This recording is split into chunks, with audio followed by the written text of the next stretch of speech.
안녕하세요. BCC의 최원영 목사입니다. 오늘은 2020년 9월 23일 수요일입니다. C.S. 루이스의 그에 쳐서 스크루테이프의 편지에서 길가에 떨어진 씨를 설명하는 마음밭의 비유를 탁월하게 설명하였습니다. 어느 날 영국의 어떤 노신사는 일주일에 한 번씩 습관적으로 도서관에 갔습니다.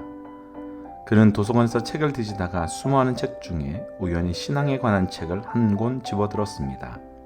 그런데 그는 그 책을 읽다가 마음에 갑자기 하나님에 대한 생각이 시작되었습니다. 그분은 어떤 분일까? 나는 그분과 어떤 관계를 맺어야 하는가? 이런 생각을 하고 있는 노신사에게 그 순간 사단이 찾아와 그의 마음에 이렇게 말합니다. 점심시간이야. 배고픈데 뭘 그렇게 생각하니? 골치 아프게. 순간 그는 마음에 생긴 하나님에 대한 생각을 누르고 식당으로 갔습니다. 왜냐하면 하나님에 대한 생각을 하다가 갑자기 배가 고파서 식사를 하고 싶은 생각이 들었기 때문입니다. 그런데 그는 점심을 먹다가 또다시 하나님에 대한 생각이 마음에 일어나기 시작했습니다. 그분은 도대체 어떤 분일까? 나는 그분과 어떻게 관계를 맺어야 하는가? 이때 사단은 노신사의 마음에 다시 찾아와 방해를 시작했습니다. 노신사는 사단의 말대로 밥 먹는데 뭘 골치 아프게 쓸데없는 생각을 하는 거지? 우선 식사를 끝내고 보자. 그리고 그렇게 다시 식사를 끝냈습니다. 또다시 하나님 생각이 어렴풋이 나오려 했지만 사단의 방해 때문에 노신사는 그거 뭐 있을 수 있는 생각이지. 오늘은 너무 바빠. 집에 가서 할 일이 너무 많은데 지금은 쓸데없는 생각을 할 때가 아니야. 그의 마음에 솟아오르는 생각을 이런 생각으로 막게 되었습니다. 그는 밖으로 나와 버스를 타자마자 자리에 앉아 신문을 읽으면서 아무 일도 없었던 것처럼 아무런 자극도 아무런 변화도 경험하지 않은 사람처럼 다른 때와 마찬가지로 집으로 돌아갔습니다. 이때 마치 자신에게 아무 사건도 일어나지 않은 것처럼 생각하며 버스를 타고 가는 노신사 뒤에서는 사단이 회심의 미소를 짓고 있었습니다. 혹시 이것이 우리의 모습은 아닌지 돌아보고 싶습니다. 영적 목마름을 육적 목마름 때문에 포기하지 마십시오. 영적 배고픔을 육적 배고픔 때문에 멈추지 마십시오. 오늘은 어제보다 조금 더 하나님의 마음, 하나님의 뜻을 붙들어 보는 겁니다. 그래서 오늘 함께 나눌 찬양은 우물가의 여인처럼 이라는 찬양입니다. 우물가의 여인처럼 난 구했네. 헛되고 헛된 것들을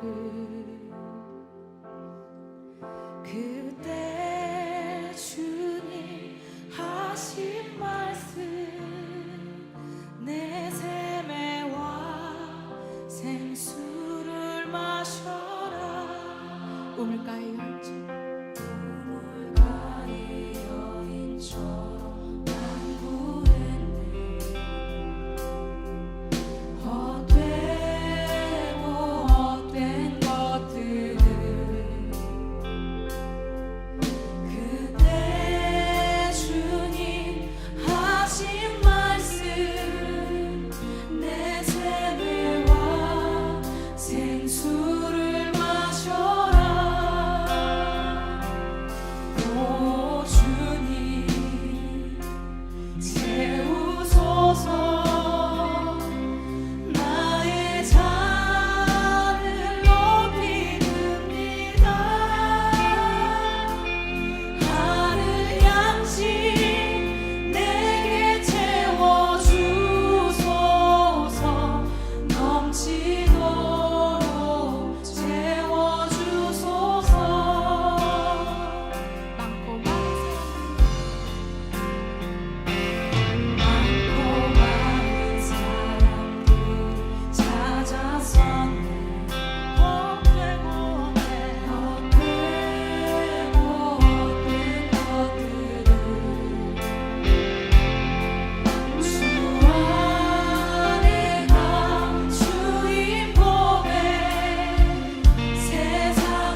예레미야 35장 12절에서 19절 말씀.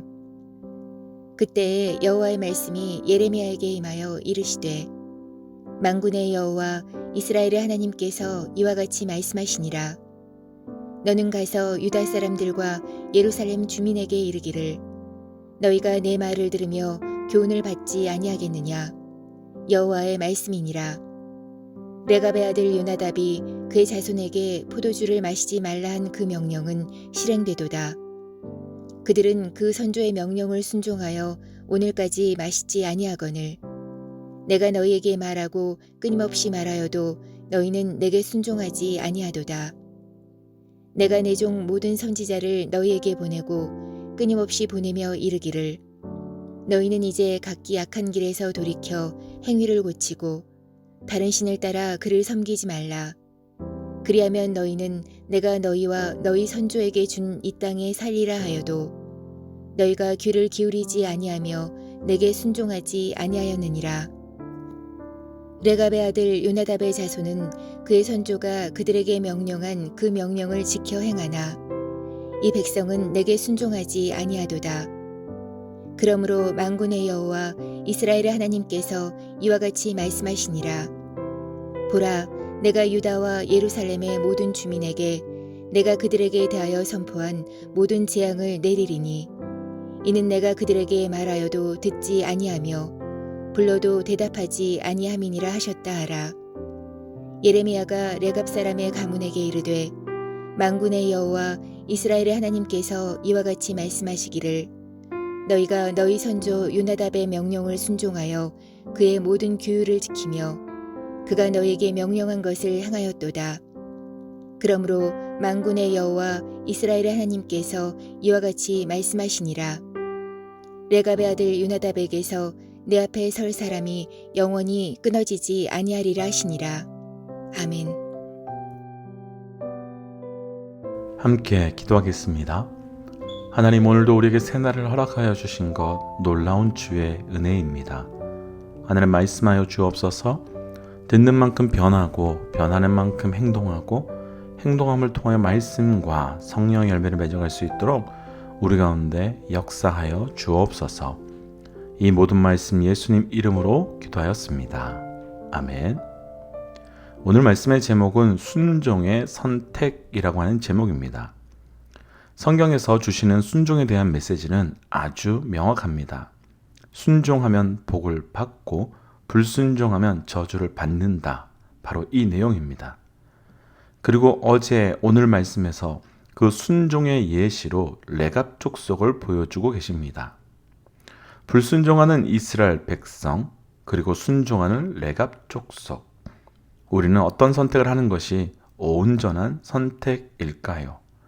오늘 말씀을 통해서 우리 삶의 순종의 선택이 어떻게 이루어져야 하는지 함께 묵상하고 우리 삶의 온전한 순종을 이루어가는 순종의 백성들 되시기를 주의 이름으로 축복합니다. 첫 번째 순종의 선택 14절입니다. 레갑의 아들 요나답이 그의 자손에게 포도주를 마시지 말라 한 그 명령은 실행되도다. 그들은 그 선조의 명령을 순종하여 오늘까지 마시지 아니하거늘 내가 너에게 말하고 끊임없이 말하여도 너희는 내게 순종하지 아니하는도다. 아멘. 예레미야를 통해 하나님께서는 레갑 족속의 순종에 대해서 설명해 주고 계십니다. 그리고 레갑 족속의 순종의 시작이 열왕기하 10장에서 나오는 지금으로부터 한참 전에 시작되었음을 이야기해 주고 있습니다. 그러니까 과거 선조들의 명령이 있었고 그 순종이 오늘까지 계속되고 있음을 하나님께서는 분명하게 말씀해 주고 계신 겁니다. 레갑 족속의 순종이 아름다운 이유가 있습니다. 레갑 족속의 순종을 하나님께서 기뻐하시는 이유가 있습니다. 이들의 순종은 자기들의 선조 때에서부터 결단하고 선조 때에서 끝나버린 것이 아니라 수백 년이 흘러온 지금 현재까지 오늘까지 계속되고 있기 때문입니다. 분명 수백 년 전 선조 때에 준 말씀은 현재와 맞지 않을 수도 있는데 지금의 상황과도 어울리지 않을 수도 있는데 레갑 족속의 순종은 지금까지 현재까지 오늘까지 계속되고 있었습니다. 레갑 족속을 통해서 우리가 묵상하고 싶은 순종의 선택 첫 번째, 순종은 바로 현재의 선택이라는 겁니다. 곧 순종은 과거에 했었어도 아니며 순종은 미래에 언젠가 할 거야도 아닌 순종은 바로 지금 오늘 여기에서의 선택인 겁니다. 우리의 선택이 바로 지금 오늘 여기 현재의 선택에 그 순종이 있기를 주의 이름으로 축복합니다. 순종의 문제는 바로 현재의 문제입니다. 내가 과거에 순종했다고 필요 없습니다. 그리고 앞으로 순종하겠다도 의미 없습니다. 그건 현재 내가 불순종하고 있다거나 앞으로 내가 불순종할 수도 있다는 것을 의미하는 겁니다. 순종은 늘 언제나 시간을 전제로 합니다. 그때 하나님께서 말씀하셨다면 그때부터 순종이 시작되는 것입니다. 그때 말씀하셨다면 우리는 이해할 수 없는 분명한 그때의 뜻이 그 자리 가운데 있는 겁니다. 노아를 예를 들어보고 싶습니다. 하나님께서 노아에게 방주를 만들라고 하셨습니다. 그것도 아주 높은 산 아라라산에 그 꼭대기에 방주를 만들라고 하셨습니다. 비가 그 높은 산까지 다 채울 정도로 올 테니까 그 꼭대기에 방주를 만들라고 하셨습니다. 신학적으로 방주를 몇 년 만에 만들었는가 논란이 있지만 분명한 것은 노아는 하나님께서 말씀하신 그날부터 하나님께서부터 말씀을 받은 그날부터 시작했다는 겁니다. 그 산까지 가득 채우려면 비가 와도 한참 걸릴 수 있으니 비가 오기 시작하면 짓겠다고 할 수도 있습니다. 혹은 살짝 배에 기초만 지어놓고 멈춰 있다가 비의 조짐이 있을 때 다시 시작하겠다고 해도 됩니다. 그런데 노아는 배가 건축되는 매일매일 배를 건축하라고 하시는 그 말씀의 순종을 매일매일 현재에서 이루어갑니다. 매일매일의 순종이 일반적으로 이야기되고 있는 120년 동안 방주를 지은 시간 동안 이어졌고 매일매일의 순종의 삶이 다시 시작하는 인류의 출발점이 된 것입니다. 레갑 족속도 노아도 오래전에 주어진 말씀입니다. 그래서 이제는 상황에도 안 맞고 환경에도 안 맞을 수 있습니다. 바보 같다는 소리를 들을 수도 있고 무식하다는 소리를 들을 수도 있습니다. 그런데 그들의 순종은 언제 그 말씀이 주어졌든 상관하지 않았습니다. 지금이 어떤 시대인데 지금의 시대를 고려하면서 지금의 상황을 고려하면서 주께서 말씀하여 주신 그 말씀을 바꾸지도 않았습니다. 주신 말씀 그대로 주신 때부터 매일매일 현재로 순종합니다.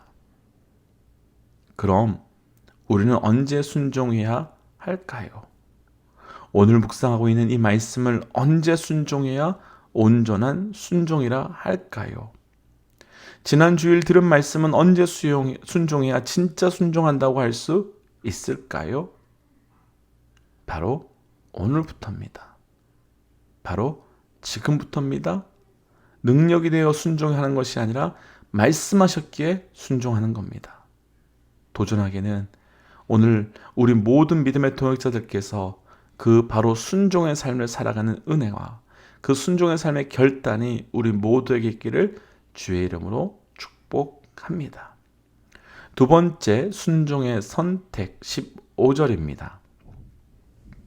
내가 내 종 모든 선지자를 너에게 보내고 끊임없이 보냄에 이르기를 너희는 이제 각기 악한 길에서 돌이켜 행위를 고치고 다른 신을 따라 그를 섬기지 말라.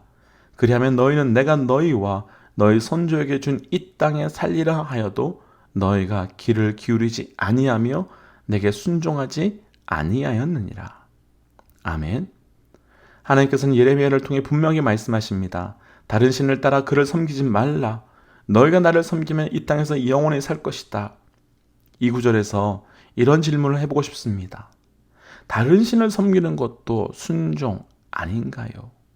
어떻게 되었든 내가 그 신에게 순종하는 것이면 그것 또한 순종일 텐데 왜 하나님께서는 다른 신에게는 섬기지 말고 순종하지 말라고 할까요?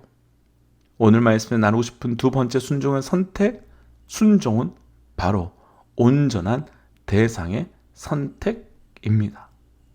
사랑하는 믿음의 동역자 여러분, 우리 삶의 온전한 순종의 대상을 분별하시고 온전한 순종이 있기를 주의 이름으로 축복합니다. 이스라엘 백성에게는 계속된 순종의 행위는 분명히 있었습니다. 그리고 분명히 그들은 예배의 행위도 있었습니다. 그런데 그것이 순종이 아니고 예배도 아닌 것은 분명한 이유가 있습니다. 그들이 하나님께 순종하고 하나님께 예배한 것이 아닌 자신의 유익과 자신의 삶을 위해 우상에게 순종했고 우상에게 예배했기 때문입니다. 그래서 하나님께서 명확하게 예레미야를 통해 우리가 읽은 15절의 말씀처럼 말씀하십니다. 다른 신을 섬기지 말라. 그럼 오늘날 우리는 어떻게 점검해 볼까요? 어떤지 어떻게 점검할 수 있을까요? 우리는 예배를 잘 드리고 있습니다. 그리고 신앙생활도 잘하고 있습니다. 그러나 하나님께 예배하지만 나의 그 무엇을 위해 예배하고 있다면, 하나님께 기도하고 찬양하지만 실질적으로는 순종의 대상이 하나님이 아닌 우리 자신, 바로 우리인 겁니다.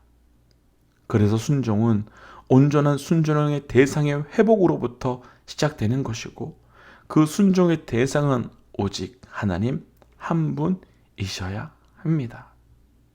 우리 삶에 지금까지 무엇을 순종했던 아무 상관없이 오직 하나님께만 순종하는 저와 우리 모든 믿음의 동역자들의 삶이 되시기를 주의 이름으로 간절히 축복합니다. 함께 기도하겠습니다. 하나님, 온전한 순종의 삶을 살길 원합니다. 온전한 순종의 삶을 살고 싶습니다. 하나님께서 말씀하신 바로 그때 그 순종을 이루어가는 자 되길 원하며, 또한 다른 그 무엇이 아닌 오직 하나님께만 순종하는 자가 되길 원합니다. 우리 삶에 온전하고도 순종한 그 온전하고도 순전한 순종이 우리의 삶에 있도록 주께서 우리와 함께하여 주시옵소서. 이 모든 말씀 예수님 이름으로 기도드렸습니다. 아멘. 사랑하는 믿음의 동역자 여러분, 오늘은 수요일입니다. 지난주부터 저희는 계속해서 수요일 다락방 예배에서 말씀 통독으로 나아가고 있습니다. 오늘도 함께 그 자리에 동참하셔서 말씀 가운데 우리에게 말씀하신 주의 음성을 함께 듣고 그 음성에 동참하시기를 권면드립니다. 오늘도 저녁에 예배의 자리에서 뵙겠습니다. 함께 선포할까요? 하나님은 살아계십니다. 아멘.